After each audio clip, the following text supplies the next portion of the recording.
Imagine yourself in a veil, swinging into a land of white gold and black gold. Imagine neon lights at night and sheiks praying at dawn. Imagine the richest country in the world and, as quick as a sword flash, you're there.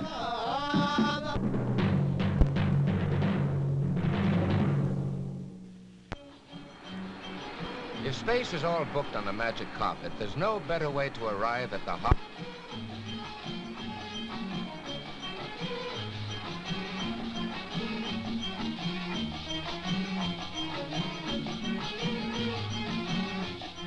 The Undersecretary of Tourism will be there in person to shake your hand and say salam, which means peace.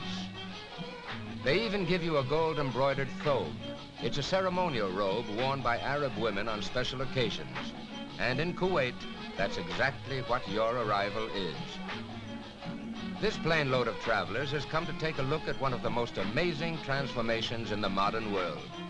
The journey of a tiny, undeveloped sheikdom to a modern state in only 30 years. Oil paid for the journey, and an enlightened royal family with the interests of its people truly at heart guided the way.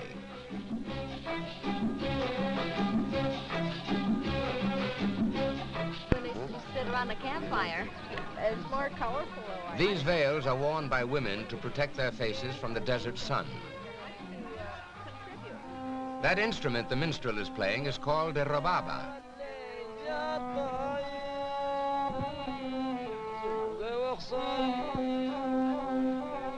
His people have been famous for centuries as shipbuilders and sailors, as pearl divers and desert Bedouins, and the minstrel sings of their exploits.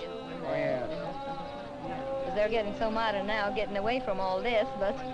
There's another thing that is disappearing so much of the old markets, the bazaars. I hate to see that finished. Outside the museum walls, a great surprise awaits. From a scene of Bedouin stillness, the gate opens, believe it or not. Here in the National Museum garden, tents are erected to show how desert Kuwaitis lived in the days before oil. Horses were never distant from the tents, and guests were all of the world's proven reserves. Lovely hotels greet the traveler, and many visitors come to Kuwait City for the shopping.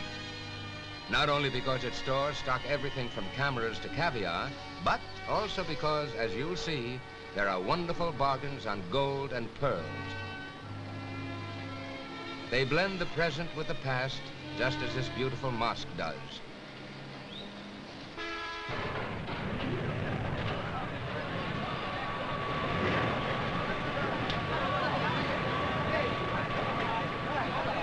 No trip to Kuwait would be complete without a visit to the Burgan field. By gravity to tankers at the port.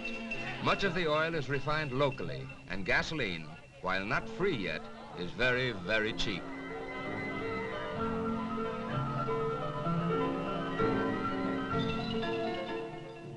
At night, the city sparkles with neon lights. And that's a good time to go shopping after the cruel sun has left the sky.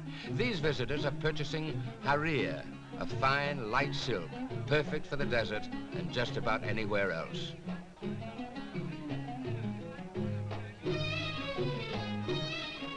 You can also buy fine jewelry here, night or day. Don't let the bazaar-like atmosphere fool you. Those bracelets are real gold, set with Kuwaiti pearls, among the finest in the world. Before oil was found, pearl diving was a mainstay of the country's economy. Even today, there's no better place in the world for buying jewelry set with pearls. In the sheep market, animals are sold as they have been for decades. For Westerners, there's plenty of frozen meat in the supermarkets. But when Kuwaitis eat meat, they want it to be fresh. Interestingly enough, there's no herding in this desert country, and so the sheep, like many other things, are shipped into Kuwait from outside. At the market, you inspect the animals carefully. Dicker with the seller, settle on a price, and lead the animals away to your station wagon.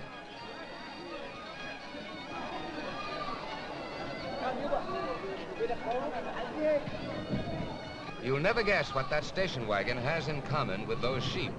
It's this. They're sold exactly the same way.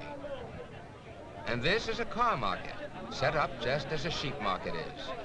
Don't let that bullhorn deceive you. You bargain for a car the way you bargain for a sheep. And because four-wheeled critters are a bit more complicated than four-legged ones, they're inspected very, very carefully.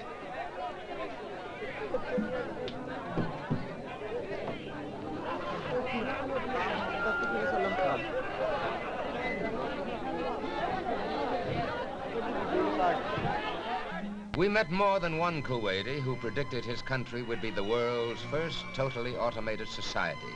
That may be, but here are at least 3 men who haven't yet been replaced by robots. Actually, robots might be in for a bit of trouble here. These men take a fierce, competitive pride in their strength, and they play a kind of can you top this friendly challenge with these heavy loads to see who can get the most boxes on his back.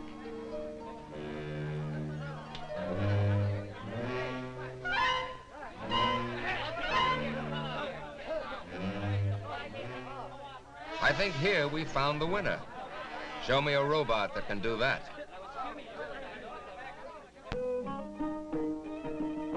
Not all adaptations to modern life have been as quaint as the one we just saw. There was no counterpart to modern communications in the old Kuwait, but nothing has been more important in bringing the nation into today's world. When you're a small but very rich country, you need citizens who know about the world. Television keeps the Kuwaitis informed. The equipment is the latest and best, all operated by Kuwaitis themselves. The programs consist of news reports, films, and shows from around the world. Films are also made in the country, like this one on location in Kuwait City. Those men may look like dress extras in a Hollywood desert epic to you, but they're not. That's the director and his crew. Let's visit the location for just a moment.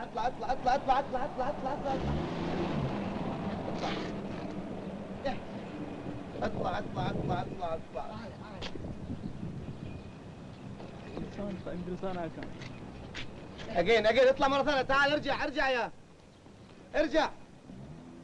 ارجع مرة ثانية. خليك ماشي مع محمد اقلب فوق تحت. محمد.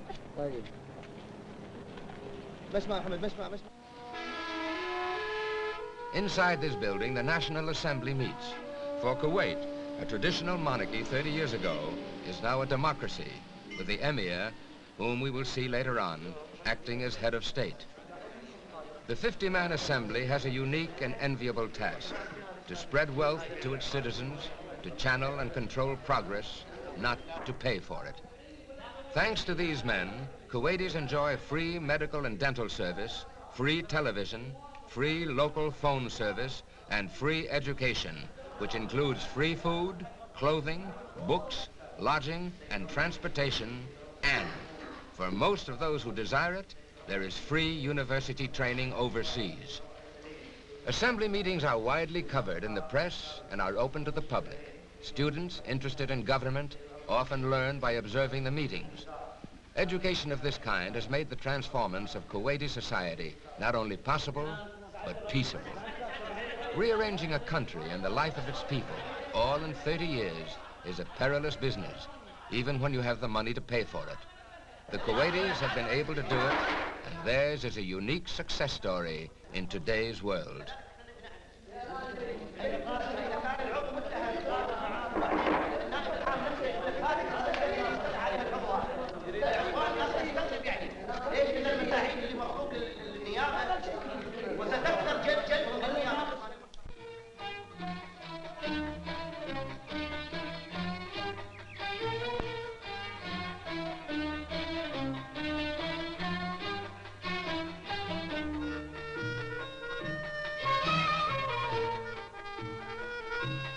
They still enjoy simple pleasures, taking a family outing at a seaside restaurant, chatting and playing with their worry beads, or joining a fast game of backgammon with their friends.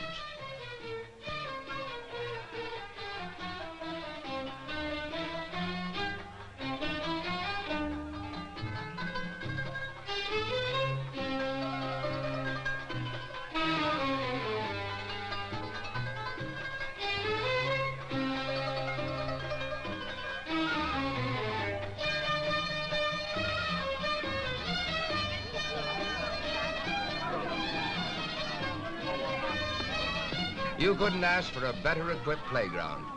Even this young lady likes it. She's really too old for swings, unless the right young man is there to give her a push.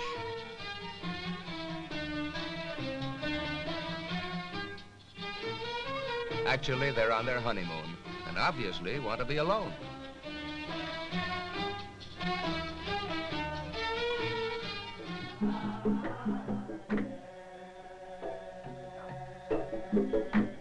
Kuwaitis have long been known as a seafaring people. The country's early settlers had to depend on the Gulf for their livelihood. They built better and better ships until their vessels were trading in India, Indonesia, and along the coast of Africa. Of course, in those days, they didn't have portable radios to listen to while they were caulking the hulls.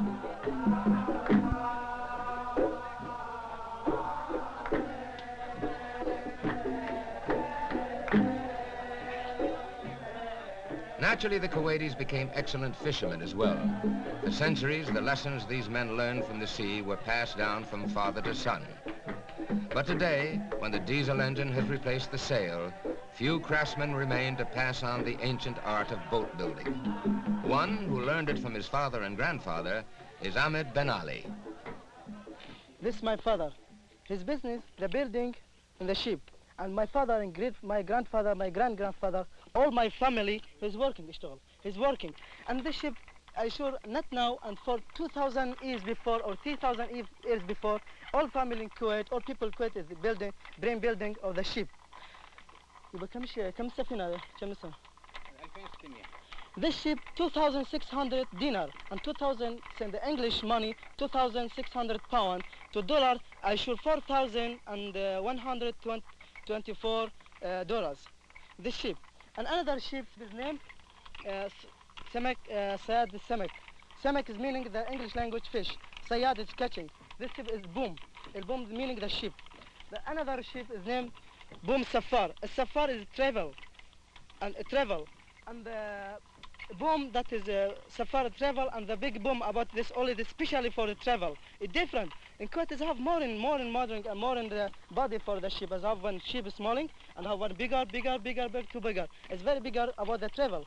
And all the ship in Kuwait working is living to South Africa and Africa, maybe to America. That yes, is all family in to Kuwait. America and the rest of the world. Those small sailing boats are now a thing of the past, replaced by huge tankers carrying the flag of Kuwait to ports all over the world.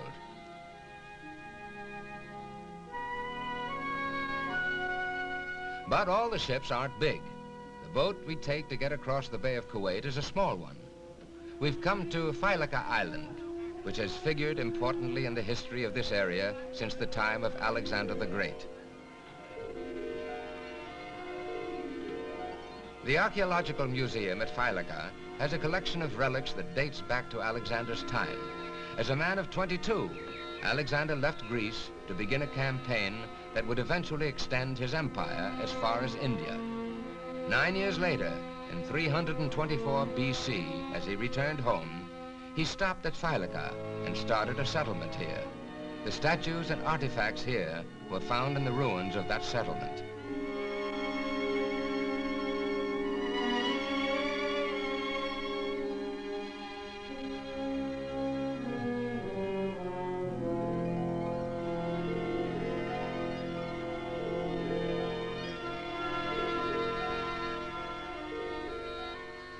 These stone slabs are grave markers inscribed in the Greek alphabet.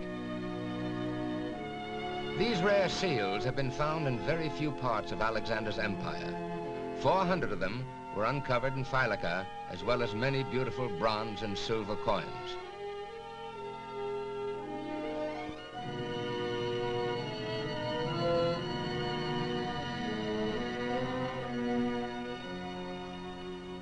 Having seen what was found here at Philaka, we leave the museum to explore the ruins. Prominent among them are a fortress and a temple. Although most of these ruins date back to the time of Alexander, some archaeologists believe that people lived here as early as 3,000 years before Christ.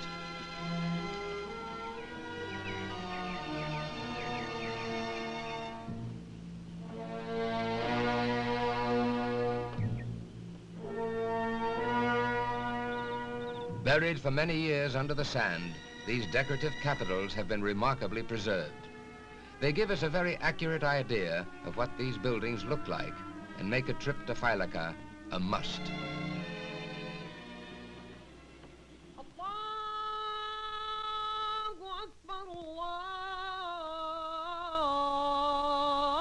Dawn heralds the Feast of the Sacrifice, Kuwait's biggest holiday.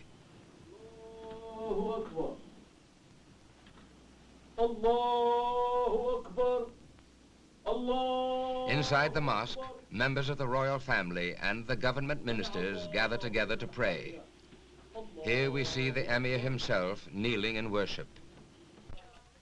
The Feast of the Sacrifice commemorates the testing of Abraham when God ordered him to sacrifice his son, and then, when he was finally willing to do so, spared him.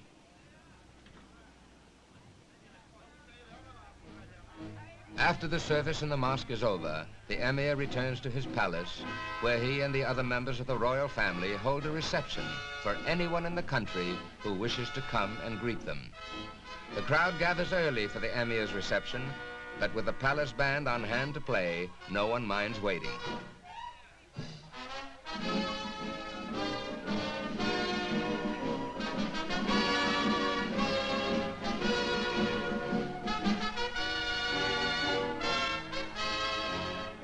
The Emir will have plenty of hands to shake today. All are welcome at this reception, and rank separates no one. Oil workers and government ministers, businessmen and students stand in line together. Here is the Emir, Sabah al-Salem, greeting his people. The men standing with him are members of the royal family. The color of the headdress has no particular significance. The white one is cool, the red one warm, and you wear the one you'll be the most comfortable in.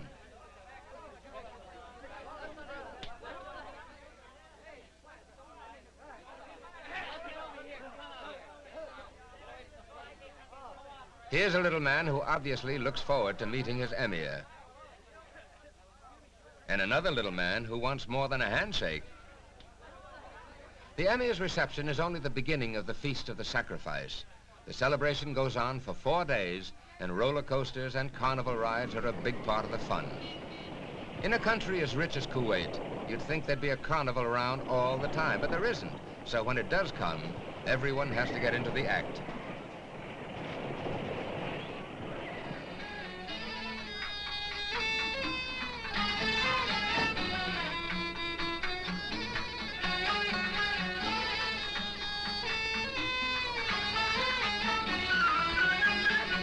And it looks like they have some pretty wild acts in this carnival, doesn't it? A traditional part of the Feast of the Sacrifice is the sword dance. In villages throughout Kuwait, men gather together to perform this dance. These men seem to relish the excitement of the sword dance. I guess it's just part of their desert heritage. The same courage that enabled them to live in a barren land and conquer the sea, and is now making their dream of a new, modern society come true. You have to admire it.